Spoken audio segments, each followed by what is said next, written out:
Hey everybody, Dante here. Hope you're having a great day. I am going to tune into the Pleiadian Council and bring through a message. Before I do that, I would like to remind you, or let you know, that the public live stream session is happening on Wednesday or Thursday, depending on which part of the world you're in. Check the community tab for information, and if you'd like to stay regularly up to date as to the times of these events, go to dantestarshine.com and sign up for the email list. And I will send out an email about this whenever they happen, and sometimes with other special offers. So beyond that, the channeling course is enrolling to begin in March sometime, and we've got some people signed up already to make a really amazing group to learn to channel and go through a deep transformation process and help guide others through such process of raising their frequency and tuning into higher energies. And as well, one-to-one sessions are always available, and I'm continuing to offer Vedic astrology readings on a donation basis. So send me a message if any of that interests you, and I'll see you on the other side of this transmission then.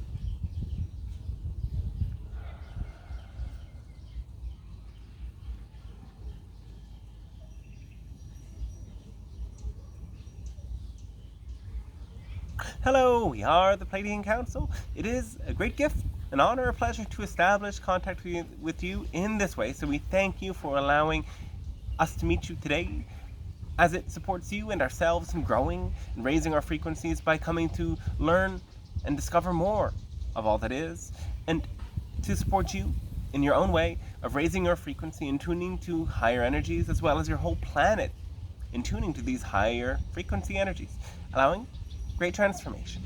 So today we would like to discuss with you this notion of needs versus wants. And this is something that some of you have a little bit confused in your world. So let's start with the very basics. For there are 7 base needs or neutral needs, and this is information that you can also tune into from other channeled beings as well. This information is such that you need breath, you need water, you need sleep, you need shelter, you need food, you need relationship, and you need self-expression. And beyond these basic needs, everything else is something that you have contrived a sort of meaning, defining it to be such that you need this or that thing. So then we get to see here what you don't actually need. Not included in this list is recognition, approval. Not included in this list is the specific type of relationship, simply being such that you need relationship. You need to relate to others. You need to establish connection and contact with others. But in this specific way, that is not so much a need as it is a want. And you do need those very basic things in life as well, as we have said: breath, water, sleep, food, and shelter, in the order of most importance, most important being which you need, which will cause you to die in the quickest amount of time if you are deprived of it. Now, these needs are something that you all fundamentally know, though sometimes we will say that you don't tend to these needs because you are focused on something other than them, because of your beliefs and how they have shaped your life. And when these basic needs go unfulfilled, you often start to use other things to compensate for the ways you are lacking energy. So many people are sleep deprived, and they consume things that they don't need, both in terms of substances and drinks, and information and actions that give them a false sense of energy, when really they need sleep, and they need rest, and they need proper nutrition. This is something we hope many of you understand already, and for those of you who aren't attuned to that idea, explore it, because when you meet these base level needs, then you will be able to put everything into a clearer perspective. Now, in terms of these sort of more psychological needs, spiritual needs of relationship and self-expression, remember, we've said these things don't include the ideas of recognition, approval, and specific forms of relating. And so now it is so common in your world that you talk about your needs within relationship. And these needs are certainly real. You need to be felt, seen, and heard by others. And this comes from those beings that are most attuned to you, those beings that have the most complementary frequency to you. And we say complementary. You could also say resonant, though we would avoid using words like similar. These souls will have very much common interests, values, and ideals that you have, though they may be very different in the way that they apply themselves, in the way they think, and in some of their various preferences. And these things create a wonderful ground for allowing you to get to know yourselves through getting to know the other and observing these differences. Oftentimes, these differences will create synergy. They will create a resonance that allows for your energies to merge together and to create harmoniously. You need to relate. You need to feel connection. And some of you are a little bit different in that your nature is more subtle. It is more attuned to non-physical energies.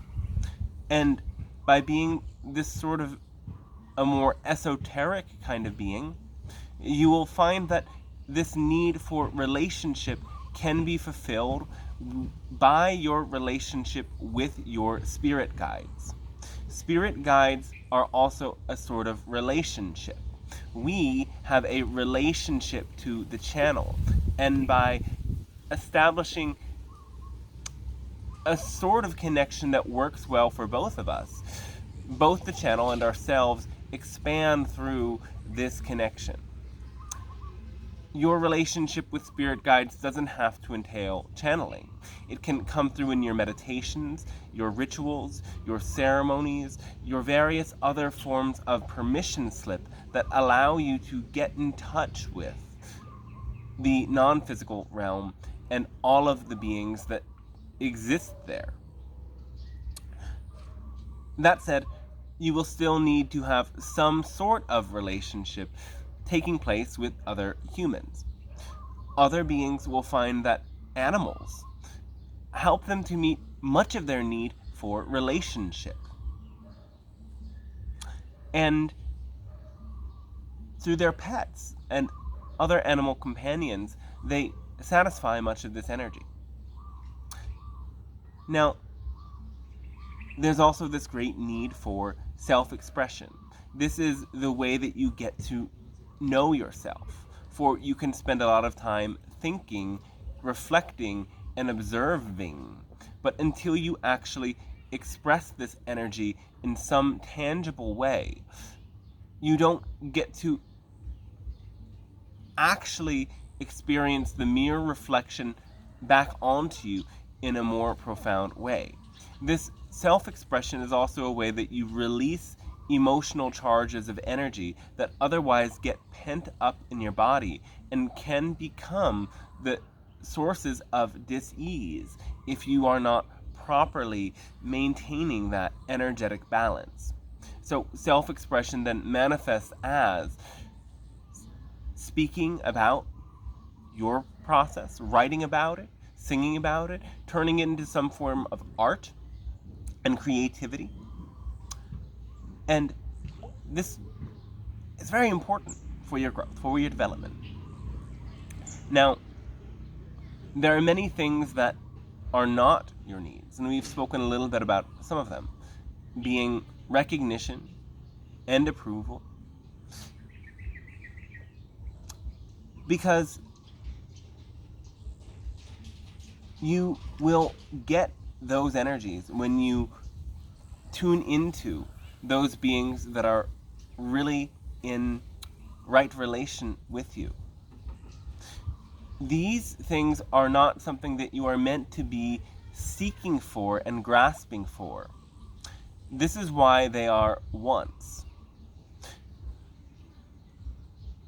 And by putting so much pressure on yourself to fit in, oftentimes individuals will keep themselves in a box and actually hold back their self-expression because they fear they will not get those notions of, in your world, of approval, of recognition.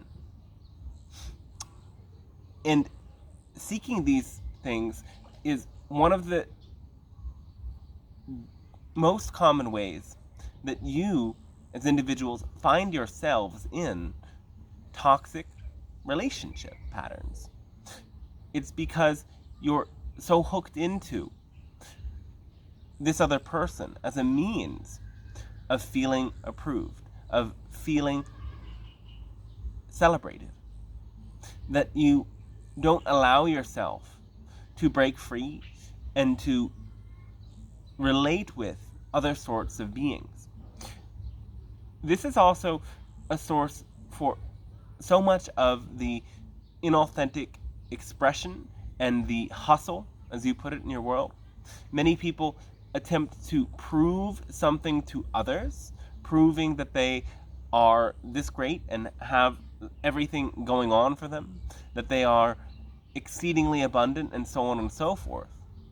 And this hustle game is one of the primary ways that beings in your world go against their own needs being fulfilled and actually deprive themselves of their needs. So pay close attention to this, because we'll make it so simple.